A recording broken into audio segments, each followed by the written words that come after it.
Welcome to Original Being, where we explore the timeless wisdom of ancient practices and old ways of living, from holistic health and wellness to survival techniques, homesteading, and primitive skills. I'm Jillian Ariz, a functional and holistic-minded physician associate and a homesteading mother of 3. I am on a quest to reconnect with this knowledge our ancestors lived by, practical skills, natural healing, and self-sufficiency in a modern world. Each episode, I'll be sharing insights, experiences, and conversations with experts and everyday people who embody this mindset. Together, we'll challenge modern conveniences, embrace hands-on learning, and rediscover the practices that have stood the test of time. Disclaimer, the information shared on this podcast is for educational and entertainment purposes only. My opinions and those of my guests are solely our own and are not affiliated with any institutions, employers, or certifications. This podcast does not provide medical advice, and any health-related decisions should be made in consultation with your personal healthcare provider. By listening, you acknowledge that you take full responsibility for your own choices and actions. Our guest today is Dustin Matthews. He holds a bachelor's degree in physical education and a master's in education from Plymouth State University. He also played and coached football there. He later earned a master's degree in Maharishi's Vedic science and most recently a master's in screenwriting from MIU as well. Dustin's life took a transformative turn when he discovered Transcendental Meditation, a practice that profoundly changed his path and perspective, deeply influencing both his personal and professional life. He is currently a professor of health and wellness and a career services counselor at Maharishi International University in Fairfield, Iowa. And he's also my cousin. Happy to have you here today, Dustin. Thank you, Jill. So why don't you give us a little background when we talk about you started in football and coaching, and I think that was your dream career initially. I'd like to hear that backstory and then how this whole thing transitioned to you finding meditation and sort of changing your entire life path. Yeah, so, played football and baseball in high school, and then going into college, just wanted to keep playing sports, but, at a kind of a young age in my senior year of high school, started going into drugs and alcohol a little bit and making some bad decisions, but ended up going to college, Plymouth State University, to play football, played there, got off drugs for a while, was still drinking and partying while playing football. And then in my last 2 years when I was playing, kind of went a little heavier into the drugs and alcohol, and it became really bad. Almost overdosed when I was 21, and that kind of opened my eyes to there being more than football. And I had hip surgery, and I've separated both my shoulders, so I had a lot of injuries. And basically it came down to a point where I was like, all I wanted to do was play football, as from the age of 17 to 22, 23. And when I realized my college career was ending and that wasn't going to continue into a professional career, I was just kind of questioning my own identity and purpose and reason for living, and didn't have really anything else that I had been passionate about or pursuing in my life. And my whole identity and purpose was kind of wrapped up in being an athlete and being a football player. And after almost overdosing, I started, I had this experience where I felt like my breath was kind of leaving my body and I had to breathe it back in. And then I just prayed for God to I'm like, all right, I'm sorry, I've messed up, save me. I don't know what else to do. So after that night, it was about, that was kind of like the start of me realizing like, all right, I need to get my stuff together. And a few years after that, I got clean and sober. Quit alcohol and cocaine. Those were the two things that I was mostly addicted to. And I just started this journey of sobriety that kind of sparked some interest in self-help, personal development, meditation. And when I first started meditating, I was coaching football. So I coached for 2 years at Plymouth State when I was done playing. And I was in a routine where I would just go and train the football team at 6 a.m. and then 7:15. And then right after that, I would work out. And then I would go and I would jump in the river. And I would sit on the edge of the river and I would just close my eyes and just whisper in my head, show me the way, show me the way, show me the way. And eventually that started leading to some nice experiences where I would just feel this like absolute stillness and peace and just quietness and softness and just this simplicity of feeling like just seeing, hearing the running water of the river and just like opening my eyes and just seeing the trees and the water and the sky. And it was just this kind of bringing me back to nature, I think. I started doing this for about 6 months, and I told my mom, I'm doing this meditation thing where I jump in the river and I just sit on the edge, and it's been helping. And then she ended up doing the research to find transcendental meditation and then asked me if I wanted to learn that with her. So we actually learned that in December of 2014. I've practiced that like every day since. I can't believe it's been that long. Yeah. So 11 years, or almost 11 years. Yep. So I guess tell the listeners, because not everyone knows. Everyone's heard of meditation. They understand that it's beneficial, lowers our cortisol, physiologically it's good for us. But what exactly is transcendental meditation, and how is it different than regular meditation? Yeah, so there's a few different perspectives. So with transcendental meditation, there's a whole story, and it's like to be a TM teacher, there's a whole training process that you go through. It comes from the Vedic tradition in India, and it's kind of been extracted, so they tried to remove like the religious part of it, so it's just more of a scientific practice. It's just like you get a mantra that's a meaningless sound, and you say that sound, and it leads you to what's called effortless self-transcendence. And you reach a state of pure consciousness, which is just like the source of thought. I say this. It's like, how McDonald's has their branding? It's like, this is our way of doing things. It's like TM is way better than McDonald's. But that's kind of like they have their own approach to it. It's like there's so many different types of meditation. There's mindfulness meditation. There's like Hare Krishna meditation. There's just a whole variety of different types of meditation. And this is one that I think has helped me a tremendous amount. But there's a lot of different types out there, and they can do different things for your brainwaves. So like mindfulness is more of like just kind of like open monitoring your thoughts. You don't have a mantra. It's just becoming aware of what thoughts are coming in, and you're just like, there's a thought. Oh, there's a thought. So that's called open monitoring. Transcendental meditation takes you a little deeper to where you can access, like, obviously you still have thoughts, but you're repeating a mantra that brings your mind into a more settled space. And then ideally, it's like the thoughts become less and less and less. And eventually they lead you to just more peace and silence. And that over time, it's like, it's a 20-minute practice for meditation. You just sit quietly and close your eyes and say the mantra. It's very simple. It's like, it's so easy.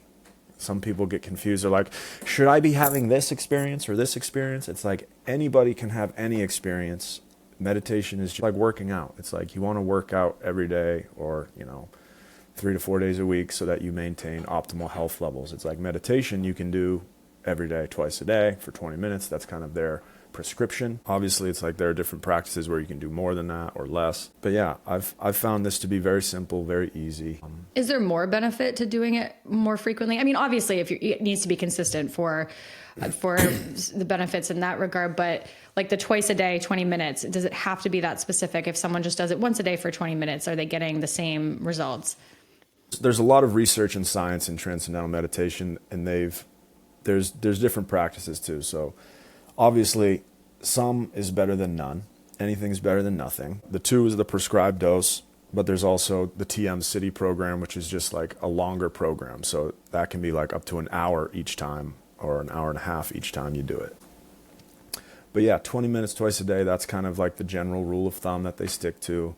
Obviously, when I first started, I was such an angry person. I was like, I wanted to do it more. So I was like, this is the place where I feel happy. So they tell you not to do this, but I'm a rebel. So I was like, I'm going to meditate for longer than 20 minutes. So I was going for like, sometimes I would go for like a half hour to an hour. And they say that's not good because sometimes what happens when you start meditating is like our physiology stores stress over our lifetimes. And that stress needs to be released. And when you meditate, you're settling your mind so that your body can release that stress. And sometimes that stress release comes in the form of thoughts or emotions. Sometimes you'll have a memory come of something that happened in the past that made you sad, and all of a sudden you'll have this outpouring of sadness. Some people are like, well, meditation just makes me sad. But it's like meditation is a practice for stress release. So sometimes the outcome of meditation will be an outpouring of sadness or an outpouring of gratitude.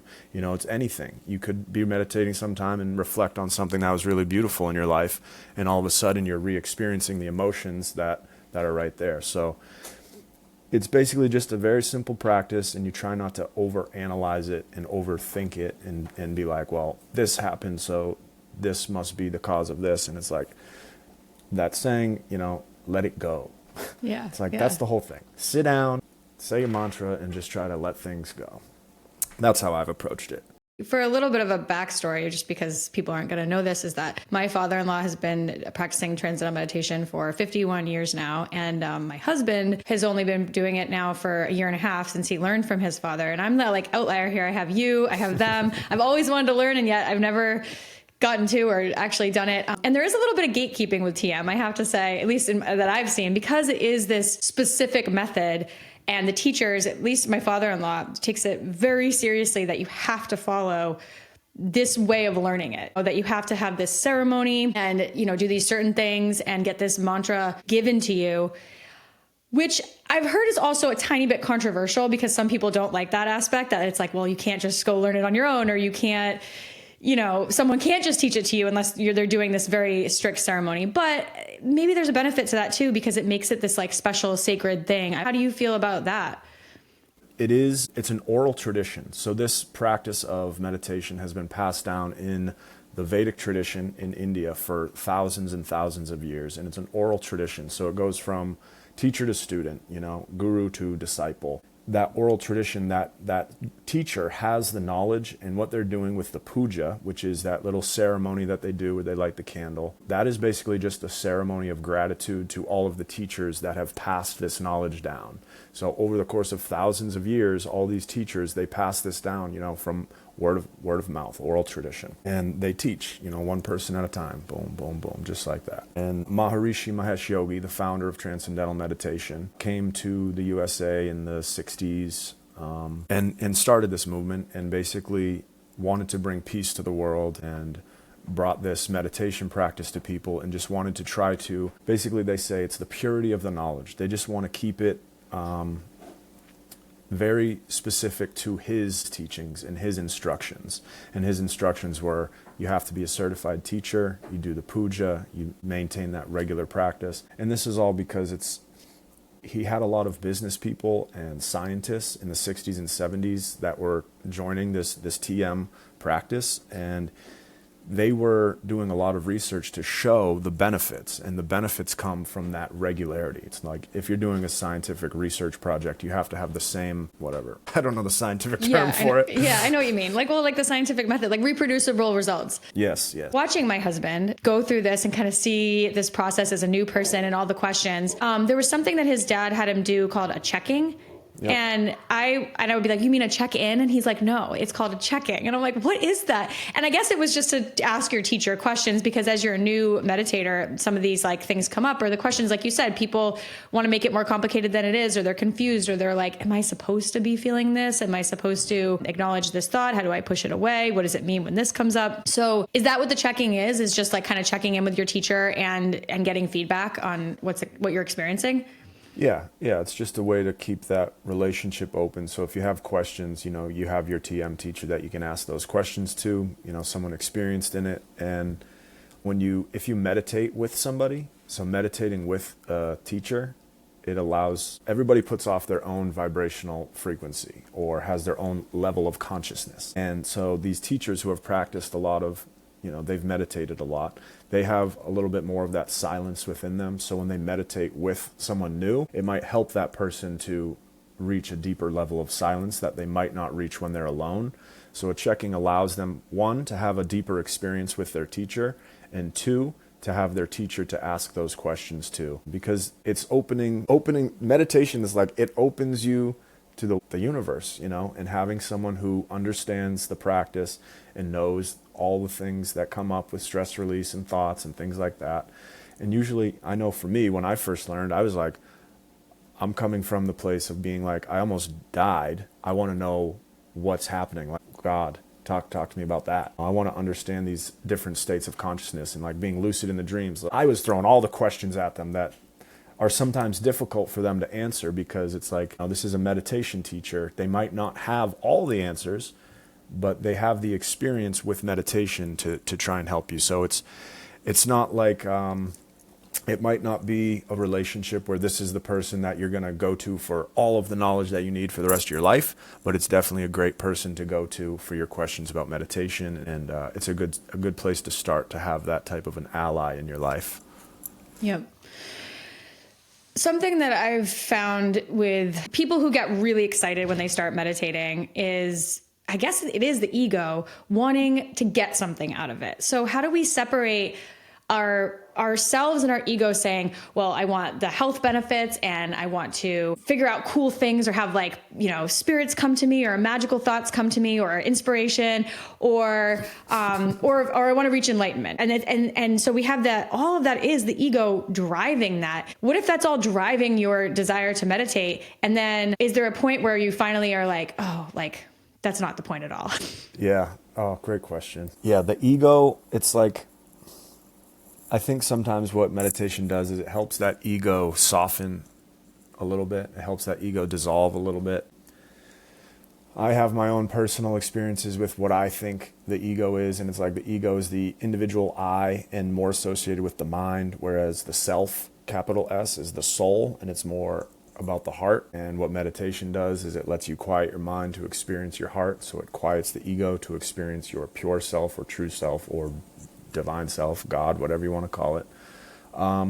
But yeah, definitely starting out, I mean, even still, it's like you can't really get rid of your ego. I think maybe in enlightenment, like when you reach enlightenment, maybe your ego dissolves to the point where you just see God in everything, or you see yourself in everything and everyone. But I feel like the ego is like a mask, and we're always going to be able to have that type of mask that we can use. So it's like, it's in its identity. It's like the ego is whatever you identify with. So it's like, for me, I'm like, okay, I'm in a human man body. I'm white. I have brown hair. I was a football player. I was a football coach. I'm a professor. I have these degrees. I'm from this location. So those are all little labels that I put on to my ego, or who I think I am. And usually the ego starts out with body consciousness. As a little baby, it's like, okay, this is who I am. But that's one of the big questions, is like, who am I? So Ramana Maharishi, who is another monk or sage from India, he used to say, it's like, all you need to do is have radical self-inquiry. Just ask yourself, who am I? Who am I? Who am I? And eventually you'll get to that place of unity where you realize yourself as consciousness or as God. And that is everything. So everything is that. There's a saying in a Vedic expression, Tattvamasi, thou art that, or you are that. So you are God, you are consciousness. And I think it's just, we've been raised and conditioned very heavily to have this sense of like I, or ego, especially in the Western world. It's like with capitalism and individualism, it's like everybody has to fight for themselves and become something. And I think we put a lot of emphasis on career and profession. So I think there's just, when it comes to ego, it's a lot about identity. And meditation allows you to kind of drop some of those labels and experience that deeper, truer, more pure, actual self. Yeah. Humans love to be identified with their name and who they are and what they look like. And I remember reading, I think it was in Be Here Now by Eckhart Tolle many, many years ago, right in the beginning. I think he talks about the goldfish and the bowl and how we give it a name and we give it an identity and we make it something different, but it didn't think it was separate from the water, which was separate from the ocean, until we did that. And so that's what we do with humans. And then we create this separateness, and that separateness creates suffering. But I also wonder, we're a conduit for understanding spirituality and all that is in ourselves, but our brain is still acknowledging that. So like if you get to that place of pure consciousness, or you feel, even in the physical body, if you feel some kind of pleasure or joy, I mean, that's still like the brain's perception of that. And I guess that's hard for me sometimes. I don't specifically do transcendental meditation, but obviously I've done other kinds of meditation. And that's where I'll be like, oh, I'm enjoying this feeling. But then I'm like, but am I not supposed to enjoy this? Because that's my brain's interpretation of what's happening right now. Does that make sense? It does. Yeah. So there's, attraction and aversion. So there's a book by Michael Singer, The Untethered Soul, Untethered Living, Living Untethered. But he talks about attraction and aversion. So there are things that we want in our life and things that we don't want in our life. And there are things that it's like we don't want the bad things, so we try to avoid those. And then there are things that we do want and we try to hold on to those. And I think the point is to experience fully what you're experiencing in the moment. So it's like when you're in the moment and you're experiencing joy, it's like experience the joy fully. Don't, try not to overthink and be like, well, I shouldn't be experiencing this. I should be in a state of equanimity. Stop having fun. It's like, no. Stop enjoying this meditation. Yeah. It's like, enjoy the experience, be fully present in that experience and enjoy it. I think for me, what has helped is it's like, you have to be able to let things come and let things go with grace and ease. I know there's been certain times when things come into my life that I love and I want to hold on to. Sometimes things are not meant to be held on to too long. It's like, so you have to be able to let it go gracefully, whether it's a relationship, a job, an experience. If you have a nice experience in meditation one time, and then the next time you go and meditate and you're trying to have that same experience, you might not. That's okay. But you shouldn't be trying to force that experience. So trying to just be easy and effortless and let things come and let things go with a little bit of grace. Well, something else that my father-in-law had told Mike was, especially early on, sometimes you think that these thoughts that come to you when you do get into this very peaceful stream of consciousness type of a state, that sometimes you come out of the meditation and if you remember it, you're like, I got to act on that. Like, I got to do that thing. That was obviously some like super magical God intended information that came to me. And it isn't always good, or you aren't supposed to always act on it. Or it was sort of like you talked about in the beginning, your brain dumping stuff, getting rid of things or purging things. So you don't need to act on everything that comes to you, or it isn't always like a super profound thought that's come through to you. Have you found that to be true as well? For sure. Yeah. It's a good thing I haven't acted on all the thoughts I've had in meditation. Yeah. It's like, so what I do, I'm a very creative person. So I've always got a notebook at my bedside with a pen. And if I'm meditating and I have an idea where I'm like, I need to remember this, I'll just open my eyes real quick, write it down just so I remember it. And then I'll be able to go back into meditation. I won't come out of meditation and just start going right on that idea. I'll just take a little note, jot it down, and then I'll go back to meditation. And I mean, honestly, 90% of the time, I never even act on that thought. But 10% of the time, it's like, yeah, that was a good one. Because it's like, I don't know, I read somewhere we have like 60,000 thoughts a day. Wow. And it's like, you can't act on all those thoughts. I feel like I have like 200,000 a day probably. Yeah. The thoughts come as fast as I talk. Yes.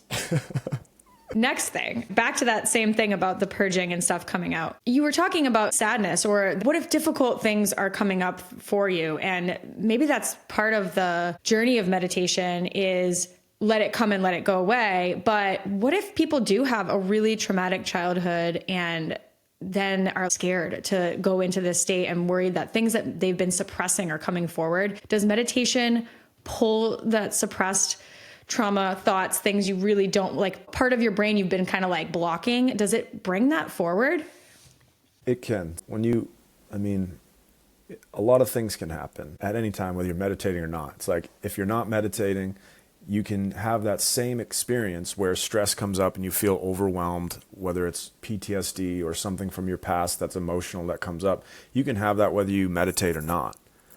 And how you deal with it is up to the individual. I know for me, when I was having a hard time, it's like the coping mechanisms that I had were drugs and alcohol. But there's also healthy coping mechanisms, exercise, getting enough sleep, sobriety, meditation, therapy, writing, reading, finding different habits. Meditation specifically, it's like, it's a great tool, but it's not the only tool that should be used. If you have trauma, get a trauma therapist.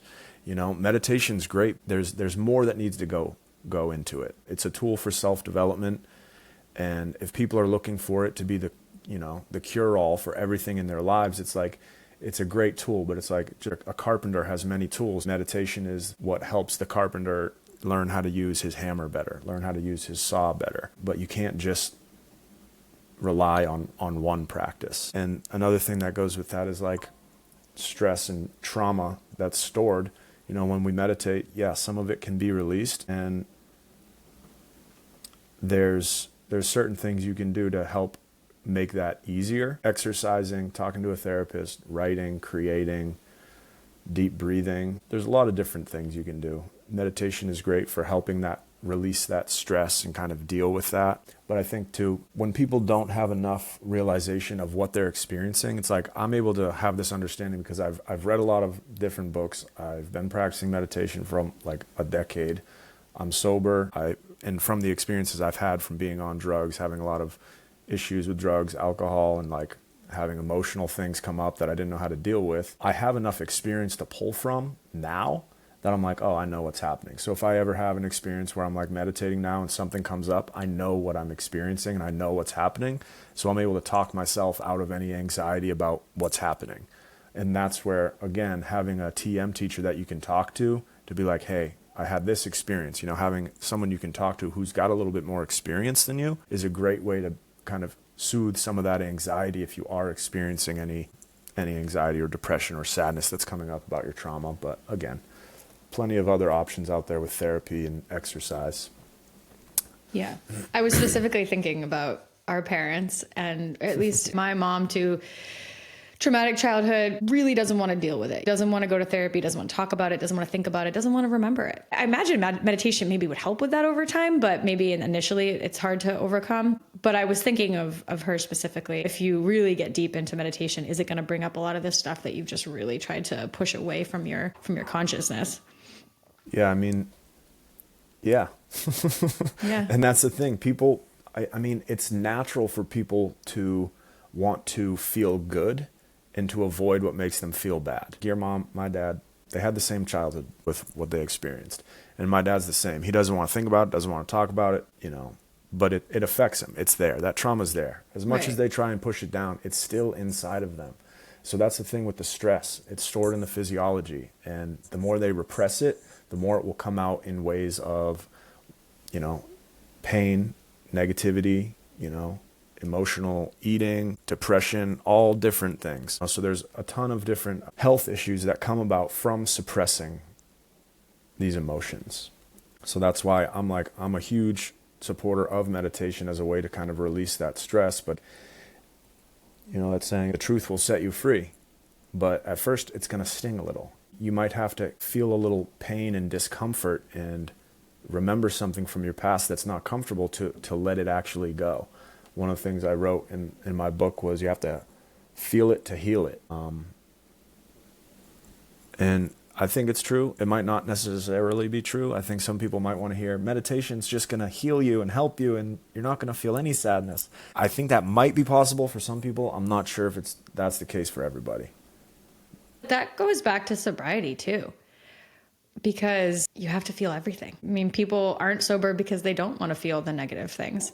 We don't want to feel anything negative in our society right now. It's all about what's fast and what's easy and what gives us a dopamine high. And you could get a dopamine high from an amazing meditation, which just goes back to what we were just talking about, like that amazing feeling. Maybe there was a rush of neurotransmitters, physiologically, that's what was happening and it was great. But you can't go back and chase it, and to pause and be mindful of a craving, of a desire, of a want, or to sit in the discomfort is part of that learning process. And I'm guilty of it too. I definitely would like to numb it all out sometimes as well. But you do learn so much more if you can sit with it. If you can it'd be like, what's really happening here? There's always something deeper underneath, like an initial emotion or an initial urge or desire. There's always something underneath it. Yeah, for sure. I had experience once, and one of the sentences that came through, the words of wisdom I got were, can you accept what is? And I think that's a big thing to remember, is just being able to sit still with your own thoughts. It's like that saying, be still, like for the water, it's like be still until, if there's muddy water, sit still until all the mud settles and the water is clear, and then you'll be able to see. And I think sometimes when people start meditating, the water is really muddy and it can be difficult. And that mud gets stirred up at first when they start meditating because it's all the stress coming out. But eventually, if you continue to go and take that dive and meditate and go into that silence within yourself, eventually you'll release all the stress, and then you'll just be this nice glass of water. How do you bring that peacefulness into regular life? I mean, is there a point where you've meditated enough that you can take this like inner center light and bring it into every stressful situation and approach it with calm? Does that come with years and years of practice? Does that ever come? Is that something, somewhat the goal too, is to find that consciousness and then be able to regulate your emotions in the modern world with it? Yeah. I mean, the experience is you're able to touch that source of consciousness, of pure being within yourself, and then that will kind of radiate out into your behavior, your thoughts, your actions in the world. I know for me, when I first learned, the analogy that the teachers will use is it's like dyeing a cloth. So when you first take a piece of cloth and you dye it in some yellow dye, you take it out, you put it in the sun, and the sun will actually make it look a little less yellow. But then you just put it back in the dye, back in the sun, and then it loses a little of its color, then back and back and forth. I remember my father-in-law mentioning that, I think, the cloth dyeing. Yeah. So that's the analogy that Maharishi gave to all the teachers. So that's Okay. one that's kind of passed on through the tradition, because that's kind of how you hold on to that pure consciousness. It's not something you have to put too much effort in. It's effortless. So the more you meditate, it just kind of restructures your brain. As you release that stress, your physiology kind of realigns to what it's meant to be, and then you can actually take that with you into action. And I think some of the best things to do, like they'll talk about integration, how do you integrate this, when you go from silence and meditation out into the world of activity. And what I've found is give yourself that little transition phase where it's like once you're done meditating, take a little time to rest, but then engage in the activity that's most meaningful to you. And I know today in the world, there's a lot of things that we have to do that we might not want to do because we have to make money in order to survive and all that, blah, blah, blah. But trying to engage right after you meditate with the activity that is most you're most curious about, or you're most passionate about, or you feel like has the most meaning for your life. So right when you're done meditating, if you can try and act on that. And sometimes it might not be something career oriented. It might be parenting. It might be a relationship that you need to mend. Whatever's going on in your individual life, you can try and, we talked about what actions do you take. It's like, that's where discernment comes in. So when you're done meditating, you had a bunch of thoughts and you're like, maybe I should try and help my mom or my dad, or maybe one of my children needs a little bit more love and attention.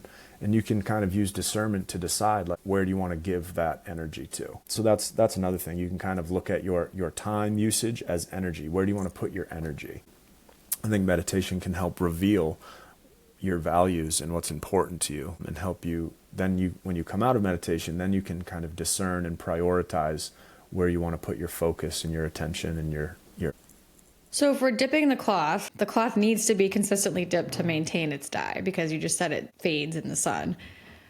That's the consistency with the meditation to bring that into regular life. I've found that in other experiences I've had where I get to this really peaceful place, I'm like, I'm going to go back to my house and my kids, and I'm going to be like the most mindful, peaceful mother ever. And then you get there and they're screaming and it's chaos and it's a mess, or just, the usual. And it's gone. Like all that peace just disappears.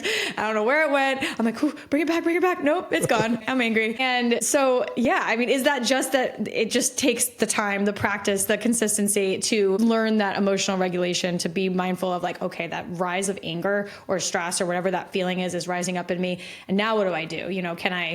Do I let it come but not act on it? Do I let it come and then like let it go away? How do I temper that rage? Great question. Yeah, so the consistency with meditation is the first thing. It's like, we're human. You're doing a great job. Like, give yourself some love and some credit. You're doing a great job. And it's that consistency to stick with it. And when you have those moments where I'm guilty of it too. Like, I'm not a perfect person. There's still moments where I'm like, something happens at work and I get pissed off and I'm like, oh. But it's like, all right. I know I can always go and sit and meditate and then kind of get a different perspective. And I think that's a big thing, is it helps you get a little bit of that higher perspective.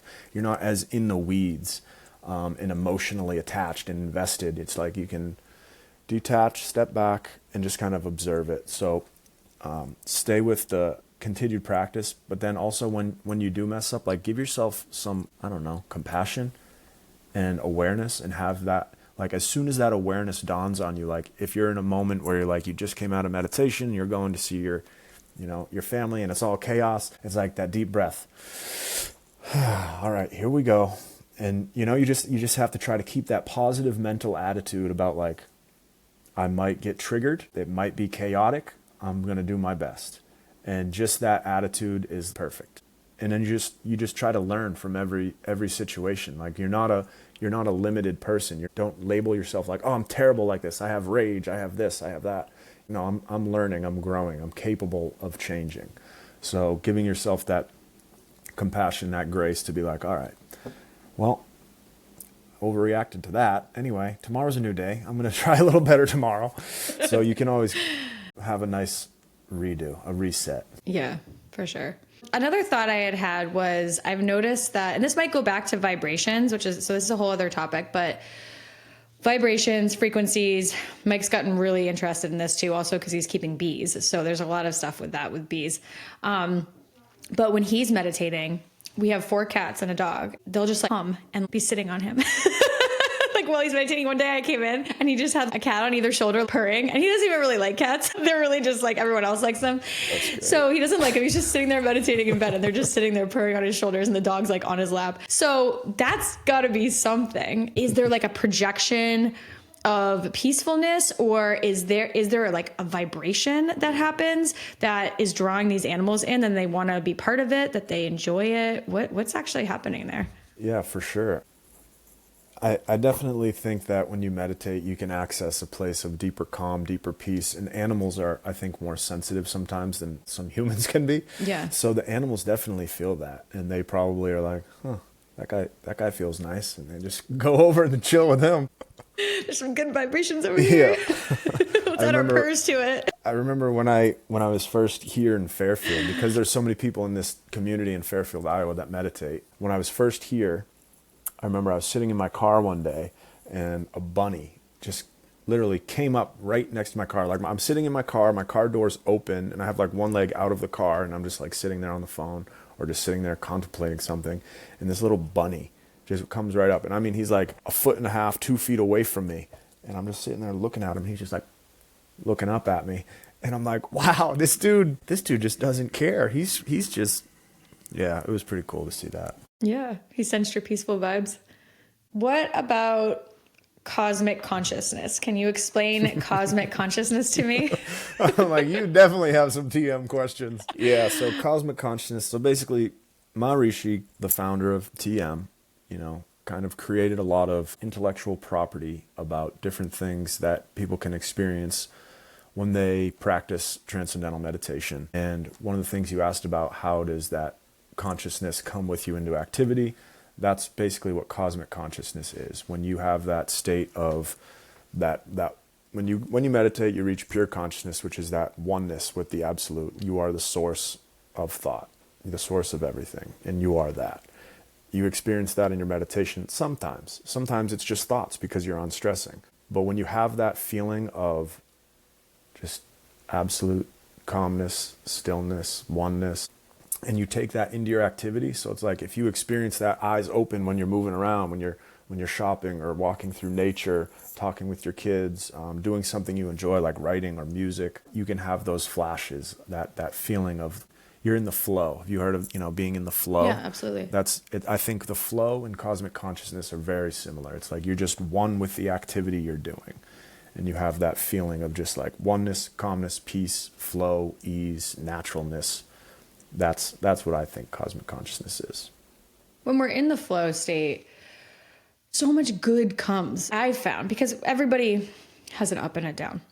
We have times where we're just vibing and things are coming, everything. We're like, wow, I'm like living in this moment of like good stuff's coming, positivity. And then the opposite, where our mindset's negative and bad things are happening. And you're like, it's Mercury retrograde. So much bad stuff's happening.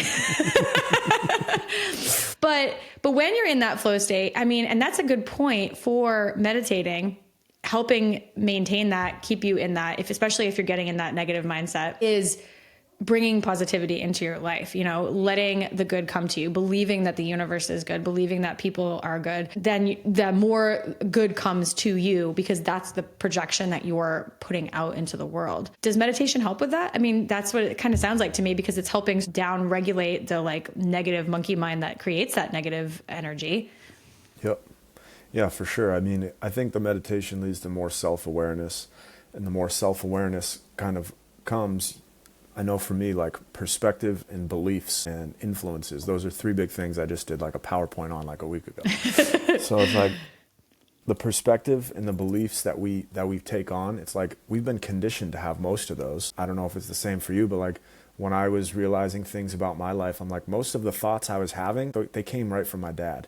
It was my dad's voice or my dad's beliefs or my dad's perspective.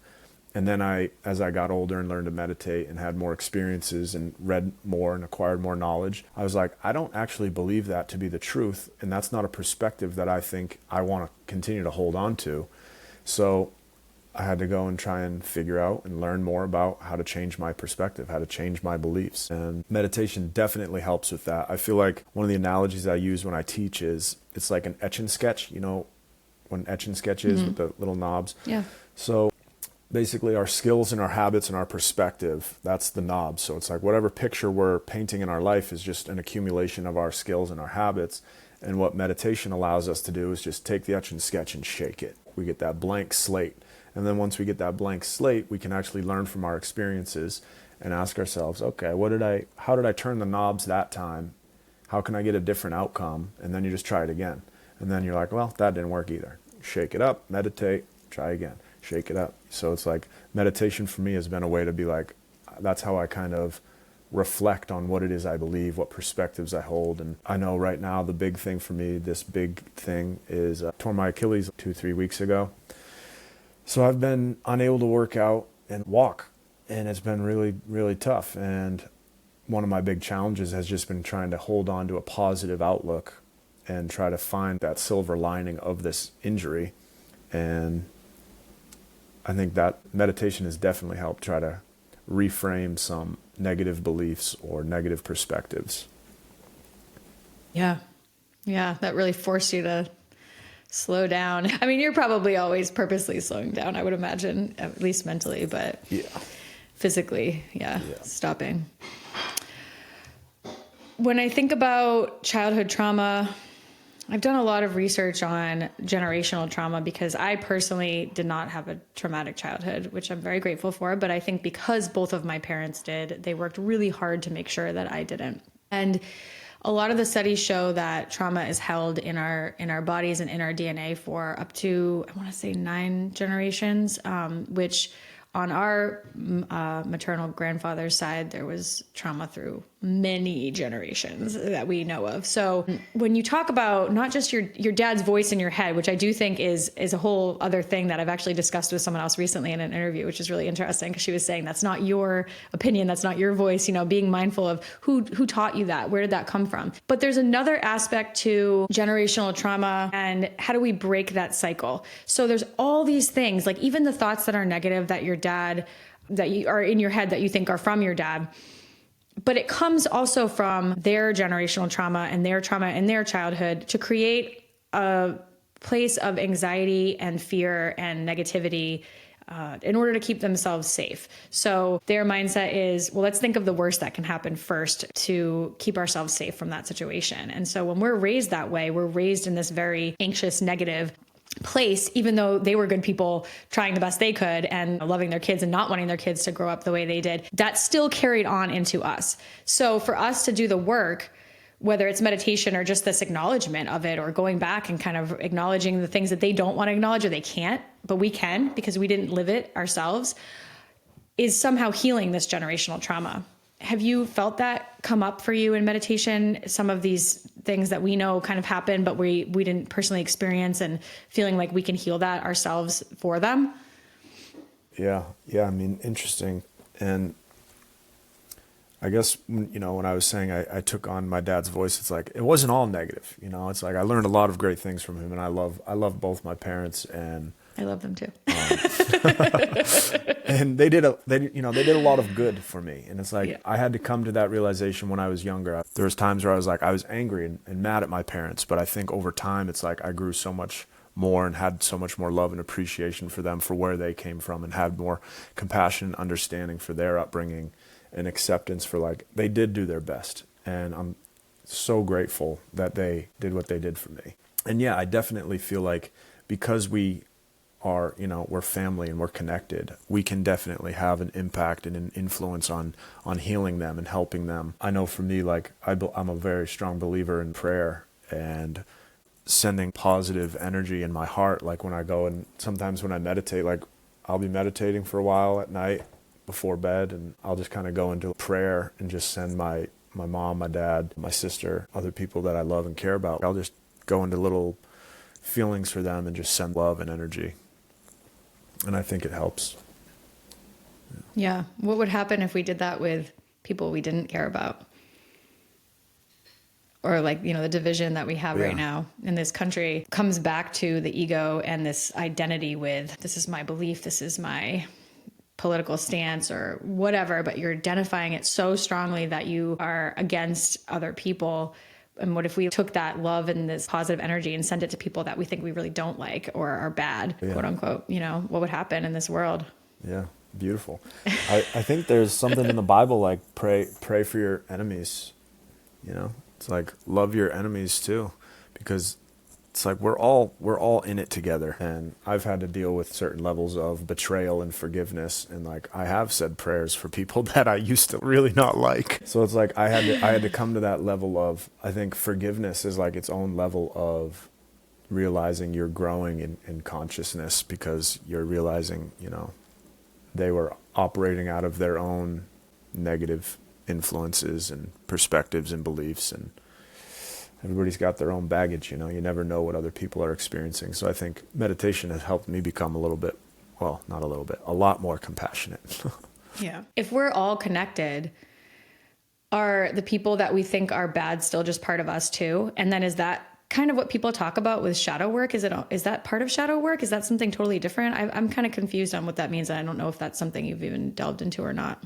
One thing I've noticed with shadow work is sometimes it's like the things that we critique most in others, it's just something about ourself that we actually don't like. And it's like when we see it in someone else, like our own ego can't see that in ourself. So when we see it in someone else, we're like, oh, I don't like that. I don't like that. But it's like, that's something that you have that you don't like about yourself. And that person is just a reflection for you to realize that. And at the same time, it's like, all the stuff that's going on in the world, and it's like, this person's a bad person. So it's like, okay, well, we're all in this together. We're all one. And it's like, you can go so deep into this and be like, well, basically that person signed up for that role this time around, and they're playing this character this time around because all of, creation is divinely orchestrated by God, and we're just along for the ride.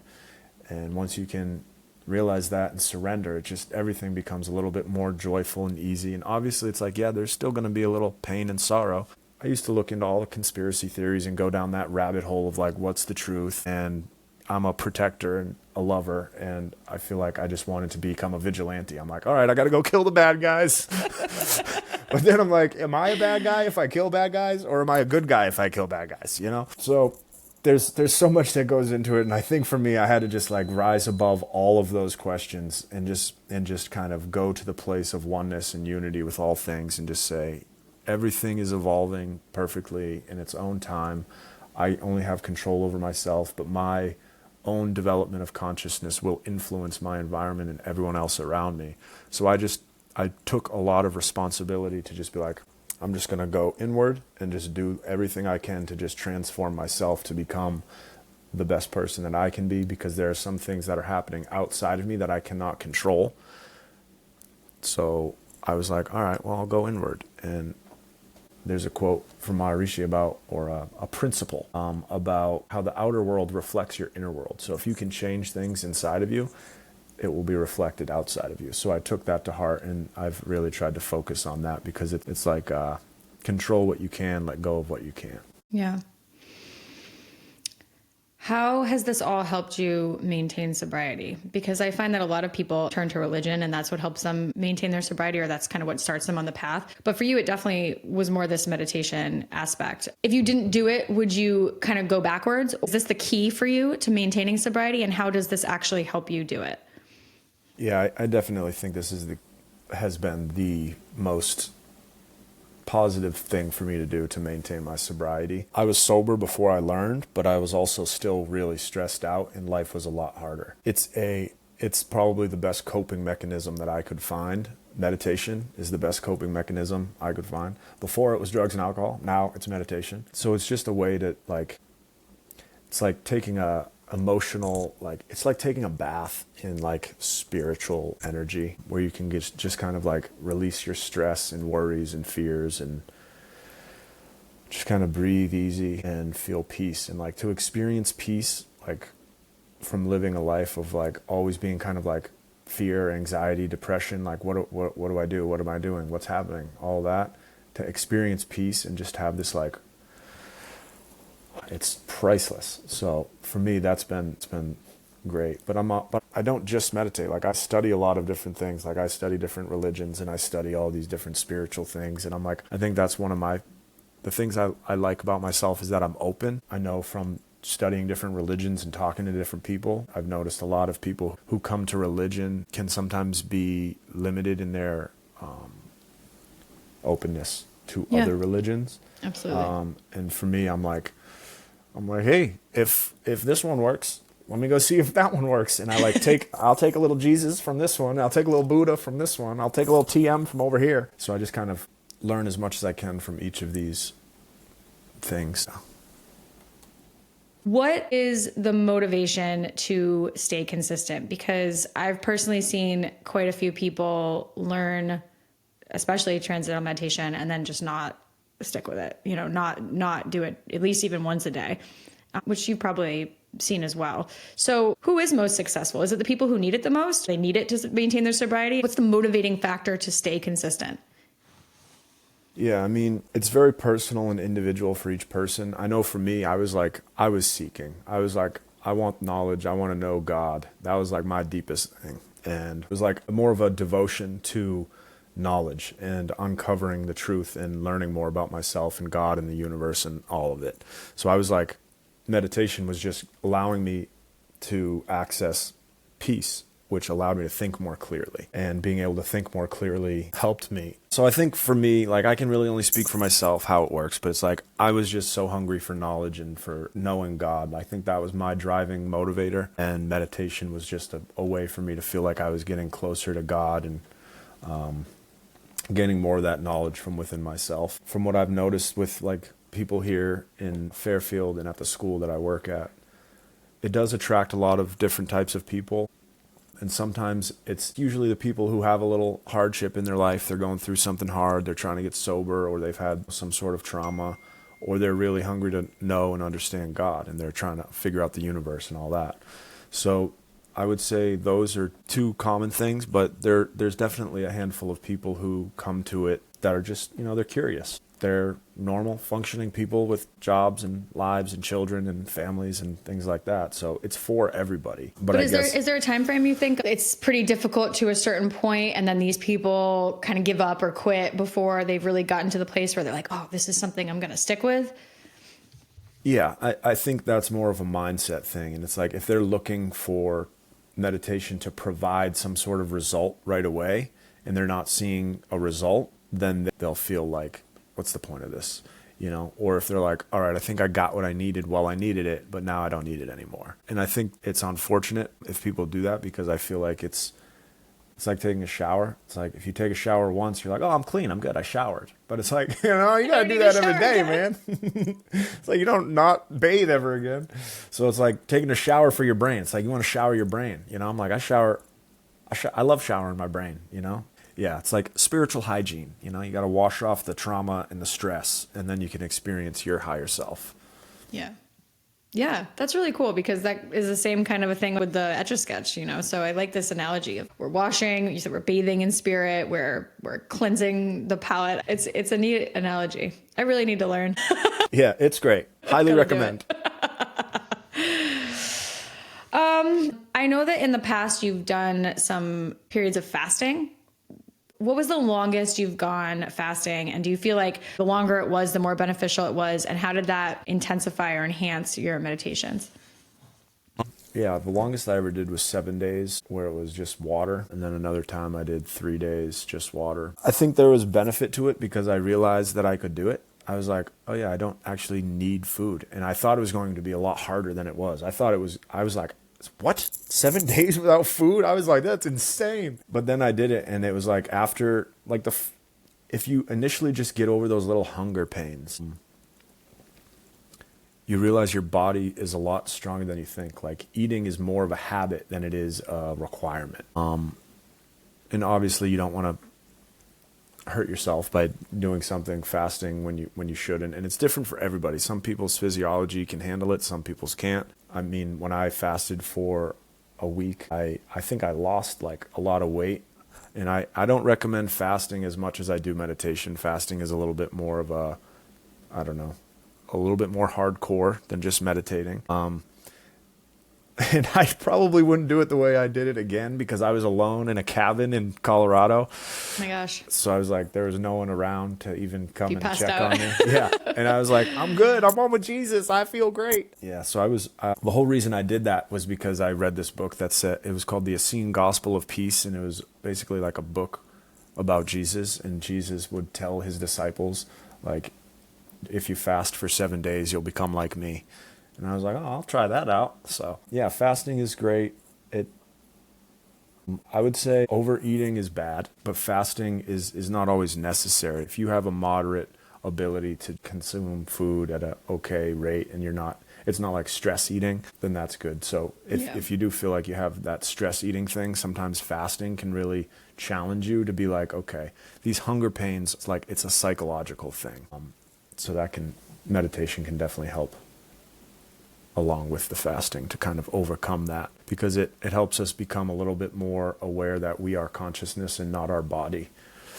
I think a lot of people are identified with their bodies, and realizing that we are actually, not our body is a hard thing to experience, but it's like, we're going to have to face it sometime. It's like, you don't want to just experience it at the moment of your death, because that can cause a lot of fear. And so if you can have that acceptance and understanding, at least intellectually, you might not have it experientially, but if you at least understand it a little bit intellectually before you die, then I think that would make the death process easier. And I think it makes life better. Yeah, when you say not your body, is it because the hunger pains are becoming so central and you have to ignore it and push it away? Or does it get to a point where you don't even feel hungry anymore and now you're just somewhere else? What is happening there? Yeah, it's more of like, okay, it comes and you're aware you're hungry, but instead of being like, all right, I'm going to go eat, you just, for me, I had to either pray or meditate, or, I was drinking water, so I would just drink a little bit of water. But then it's like at night sometimes I would wake up and I would feel a little hungry, and I would just have to tell them that I would either just pray or meditate, and eventually it would go away. It might last 20 minutes, it might last a half hour, it might last an hour, but eventually it would go away, and then I would feel a little bit better. Now, I do have to say, when I was fasting for a week, I did feel a lot weaker. I wasn't exercising. I was just taking it really light and easy. So I wasn't working out, didn't have any vigorous activity that I had to do. I wasn't working that week. I was on vacation. So I was able to just literally just sit around the house or go outside and sit in the sun, because I definitely felt a lot weaker physically. I wonder if there's a mind strength component, because I imagine it gets to a point where your body's just like, I need to eat. I want food, and something's wrong. Why are you not listening to me? But you're working against that. And I just think that goes for so many things, even working out, I strength train and lift really heavy. And there's a point where, obviously it's again, that coming back to that discomfort that we just don't want to feel, overcoming that, pushing through that. It's the same idea. Do we get a mental toughness from pushing through things that are uncomfortable for us? Can we bring that into every aspect of our life? So you have uncomfortable thoughts, work through it. You have discomfort in the body, work through it, not in a detrimental way. We don't want to be, we have to acknowledge sometimes these things too. But coming out of that fast, were you more mindful about what you were eating after that? Well, there's the answer. There's the truth, and there's an answer that I should give so that people do what I think they should do. So I'll tell you what I did, and it wasn't the best thing, all right? I did not approach this the best way. When I was fasting, I was taking notes, and I was like, ooh, I want to eat this when I come off my fast. So I had black bean burgers, sweet potato fries. I came up with this idea. I wanted to have lemon cake with blueberries and a glass of milk. I love you were just keeping a list of like what I can eat again. This is what seriously, I had like an entire page of foods that I wanted to eat, and it was a really bad idea. I ate way too much, and I became really constipated because basically your digestion kind of shuts down. Just it softens a little. It's not had to work for a week. You know, I was on vacation. And so I guess like us, when we come back to work after a week, we're like, what do we do here? So I was like really constipated for a couple of days, and that was not fun. So I would definitely recommend, if you're coming off a fast, to just try some light liquids like milk, bone broth, if you eat, you know, animal products, some eggs maybe, just lighter stuff, not a black bean burger with sweet potato fries and a huge piece of cake. All right. Go ahead. I had one other thing that I remembered when you were talking about like developing that mental toughness, that mental fortitude. I was watching, I don't know who it was. They're talking about there's a certain part of the brain that's developed that is basically like it strengthens your willpower. So like when you do things that are really difficult that you don't want to do, like maybe fasting or exercising when you don't want to, it strengthens that part of your brain, which is directly correlated to your willpower. And that's like, it's like a muscle. So it's like the more you're able to do things you don't want to do, whether it's like taking an ice bath or like having a diet that might be hard to adhere to, the more you're able to do that, it's like you're strengthening that muscle power. You're strengthening your own willpower to continue to do the things that are hard to do. And then you can do more hard things. In closing, if you want to mention maybe where or what's like next for you, what's coming up for you, what are new like projects, things that you're doing? Yeah, let's see. So I've got a self-help book out there, Imagine Simple Steps to Success, and that kind of goes through my journey a little bit. I kind of have taken a little break from music because I did the screenwriting, so I've been working on a lot of different scripts, acting in different short films. I've got so many ideas. I've got some people trying to help me narrow down which ones I should actually focus on, because I'm like, I'm a dreamer, problem. And I come up with so many big ideas. ADHD brain, and it's like, so many things. Yeah. But one of the big ideas I want to try to push through, and I've started working on, is basically a production company / casting agency here in Fairfield that will allow everybody in the community who's creative to kind of come together and create with each other. So have like a little creative collective that we can all have a place and network together, and have a website where it's like, if you're an actor, a writer, a director, a producer, filmmaker, whatever it might be, sound designer, you can have your name and your info on this database, and then anybody who has a membership can go in and find other creatives and figure out, hey, you want to work on this project together? Or we can have pitching contests for screenplays, and then kind of connect and collaborate on different projects. So that's what I'm working on right now. That's cool. Yeah. All right. So where can people find you online right now? I guess DustinMatthewsMedia.com, or my Instagram is DustinMatthewsLife. Yeah. Cool. And if someone wants to learn TM, how would you suggest they go about doing that? You can do a Google search, like TM Centers Near Me, or tm.org, I think is the actual website for it. And then there's the university that I teach at. So if people learn it and they really want to go deep into it, they can check out the university's website. So that would be MahrishiInternationalUniversity.com. Awesome.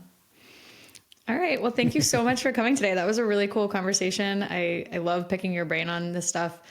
And we'll have to talk more. Yeah. Thanks, Jill. Thanks for having me. I appreciate it. You have great questions. You're very intelligent. So happy to be here. All right. Bye, Dustin. All right. See you, Jill. If you enjoyed this conversation, please take a moment to leave a review. In that review, I would love to hear what topics you'd like to see covered next, and which guests you'd love to hear from in future episodes. You can connect with me on Instagram at Original Being Podcast, and be sure to follow, like, and share the podcast on all platforms to help spread the word. Thanks for listening.